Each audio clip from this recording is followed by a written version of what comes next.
মনোবীক্ষণ polyclinic, চিকিৎসার জগতে এক দশক। এখন এখানে সব বিষয়ে ডাক্তারবাবু এক ছাদের তলায়। ফোন করুন 7477799515 এই নম্বরে। একই দিনে তিনটি পৃথক দুর্ঘটনা হরিহরপাড়া থানা এলাকায়, আহত মোট 5 জন। 3 জনের আঘাত গুরুতর। আহতরা মুর্শিদাবাদ মেডিকেল কলেজ হাসপাতালে চিকিৎসাধীন। বিশেষজ্ঞ চিকিৎসকদের সম্মিলিত প্রয়াস, চরক ও Jibak square diagnostic and research centre speciality ও মাল্টি স্পেশালিটি পরিষেবা নিয়ে এবার আপনাদের শহরে উন্নত ল্যাবরেটরি, সিটি স্ক্যান, ইমেজিং পরীক্ষা সহ বিভিন্ন পরীক্ষা করা হয়। যোগাযোগ 7477799962, 7477799963। হরিহরপাড়া থানা এলাকায় পৃথক 3টি দুর্ঘটনায় আহত হলেন 5 জন। এর মধ্যে 3 জনের আঘাত গুরুতর। জানা গেছে, রবিবার রথের সন্ধ্যায় রেজলাপাড়া এলাকায় একটি বাইকের সাথে টোটোর ধাক্কায় আহত হন ডোমকলের বাসিন্দা মোস্তফা আনসারি।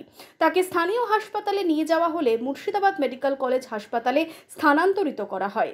এদিন সন্ধ্যায় রুকনপুর মামুদপুর এলাকায় দুটি বাইকের মুখোমুখি সংঘর্ষে আহত হন 2 জন।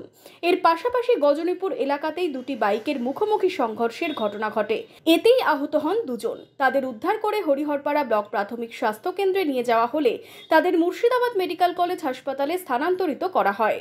দুটো গাড়ি দুটো থেকে আসতে পেরেছি, অ্যাক্সিডেন্ট হয়ে গেছে। দুটো কি বাইক, মোটরসাইকেল? এরা 2 জন ছিল নাকি? হ্যাঁ, এরা 2 জন ছিল। আর অন্য বাইকে ওরা আপনার 3 জন ছিল। আমি ছিলাম না তখন।